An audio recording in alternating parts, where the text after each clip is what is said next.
नमस्कार दोस्तों, वाणी बुक में आपका स्वागत है। कहते हैं कि दुनिया में माँ का साया सिर से उठ जाए तो इंसान चाहे कितना भी बड़ा क्यों न हो जाए, एक झटके में अनाथ हो जाता है। कुछ ऐसी ही कहानी है हरिधन की। जब हरिधन महज 16 साल का था, तभी उसकी माँ उसे हमेशा के लिए छोड़कर चली गई। बहनें अपने ससुराल जा चुकी थी और घर में हरिधन अकेला रह गया। माँ के जाते ही मानो उसका पूरा संसार उजड़ गया। जिस कमरे में माँ ने आखिरी सांसें ली थी, उस तरफ देखने की भी उसकी हिम्मत नहीं होती थी। घर में एक बूढ़ी बुआ थी जो उसे माँ से भी ज्यादा लाड प्यार देती थी। गरम दूध, जेब खर्च और ढेर सारा दुलार। लेकिन माँ की डांट में जो अपनापन था, वो इस लाड प्यार में कहाँ। साल भर इसी तड़प में बीता कि तभी उसके जीवन में दूसरा तूफान आया। उसके पिता ने दूसरी शादी कर ली। एक सौतेली माँ घर में आई और हरिधन के सीधे साधे जीवन पर दुखों का साया मंडराने लगा। हरिधन ने कभी उस नई औरत को माँ स्वीकार नहीं किया और न ही कभी उससे बात की। घुट घुट कर जीने से बेहतर उसने यह समझा कि वो अपना घर छोड़ दे। वह चुपचाप अपनी ससुराल चला गया। पिता ने बहुत बुलाया, लेकिन हरिधन कभी लौट कर नहीं आया। और जब एक दिन पिता के देहांत की खबर आई, तो हरिधन की आंखों में एक बूंद आंसू भी न छलका। ससुराल में हरिधन को लगा जैसे उसे नई जिंदगी मिल गई हो। उसकी सास ने उसे बेटों से भी ज्यादा प्यार दिया। सालों का मजाक, पत्नी का प्रेम और सास की ममता। हरिधन को लगा कि उसकी खोई हुई माँ उसे फिर से मिल गई है। सास हमेशा कहती, बेटा, यह तेरा ही घर है।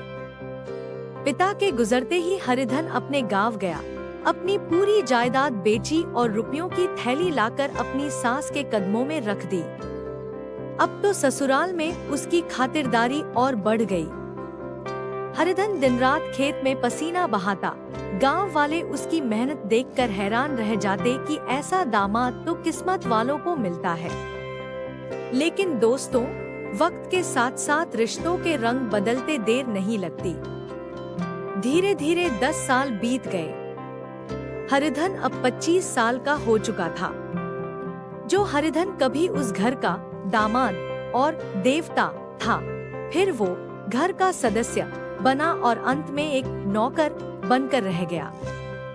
जेठ की कड़कड़ाती धूप में दिन भर काम करने के बाद जब हरिधन थकाहारा घर लौटा, तो उसने देखा कि उसके दोनों साले अंदर जाकर आराम से खाना खा रहे हैं। लेकिन हरिधन चौखट पर ही ठिठक गया।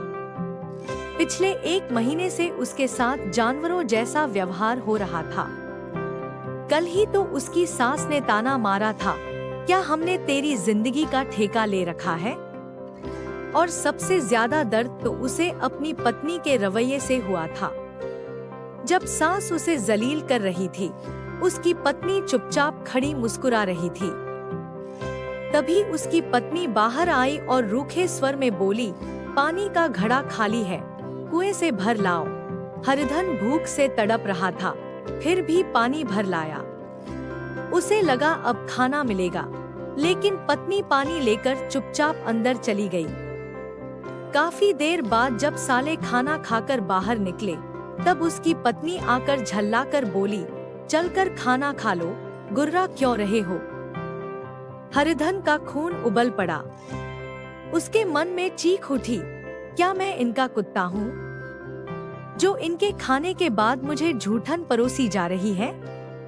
10 साल पहले जब मैं धन लेकर आया था, तब सब कदमों में बिछते थे। आज जब मैंने अपना सब कुछ इन पर लुटा दिया, तो मेरी यह दुर्गति। उसने गुस्से में कह दिया, मुझे नहीं खाना। पत्नी ने बेपरवाही से कहा, मत खाओ, मेरा क्या जाएगा। तभी सास बाहर आई और ऐंठ कर बोली, किस बात का नखरा है भाई, तुमसे बेटी ब्याही है, कोई तुम्हारी जिंदगी का गुलाम नहीं बन गए। हरिधन ने तड़प कर कहा, हाँ अम्मा, मेरी ही भूल थी जो मैंने तुम सबको अपना समझा। उस रात हरिधन भूखा प्यासा बाहर पड़ा रहा और अंदर सास, साले और उसकी अपनी पत्नी बैठकर उसकी बुराई करते रहे। अगली सुबह दोनों सालों ने आकर अकड़ते हुए कहा, उठो भैया, दोपहर ढल गई है, खेत कौन जोतेगा। आज तक चुप रहने वाला हरिधन अचानक खड़ा हो गया और उसकी आंखों में आग थी। वह कड़क आवाज में बोला, क्या मुझे बेवकूफ समझ रखा है? दिन रात छाती फाड़कर मेहनत करूं और बदले में कुत्ते की तरह दुत्कार सुनो? अब बहुत हो गया। बड़ा साला भी अकड़कर बोला, तुम्हें यहाँ बांधकर किसने रखा है? सास भी बाहर आकर चिल्लाई, तू क्या मेरे बेटों की बराबरी करेगा? क्या तू मेरे बेटों की बराबरी करेगा?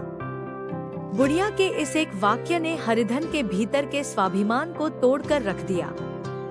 उसकी तनी हुई भौहें ढीली पड़ गई। उसे अचानक अपनी सगी माँ की याद आ गई। ऐसा लगा जैसे उसकी माँ आसमान से पुकार रही हो, बेटा अपने घर लौटा। हरिधन की आंखों से आंसुओं की धार बह निकली। उसने अपनी पत्नी से आखिरी बार पूछा, तू मेरे साथ चलेगी या नहीं? पत्नी ने साफ मना कर दिया। हरिधन बिना कुछ लिए उसी वक्त अपने पुराने गांव की तरफ पैदल ही निकल पड़ा। 5 घंटे लगातार चलने के बाद जब वह अपने गांव के आम के बगीचों के पास पहुंचा, तो उसका दिल खुशी से नाच उठा। बचपन की यादें ताजा हो गई। वह दौड़कर आम के पेड़ पर चढ़ गया। बगीचे के रखवाले मंगरू ने नीचे से डांटकर गालियां दी, कौन है बे ऊपर? नीचे उतर वरना पत्थर मार दूंगा। बरसों बाद मिली गांव की इस अपनों वाली डांट में भी हरिधन को एक अद्भुत आनंद मिला। वह पेड़ पर बैठे बैठे ठहाके मारकर हंसने लगा। मंगरू पेड़ पर चढ़ा तो अपने पुराने दोस्त हरिधन को देखकर हक्का बक्का रह गया। दोनों बचपन के यार गले मिले। मंगरू ने कहा, अरे हरिधन, तू कहाँ चला गया था भाई? तेरे जाने के बाद सब बिखर गया। चल अपने घर चल।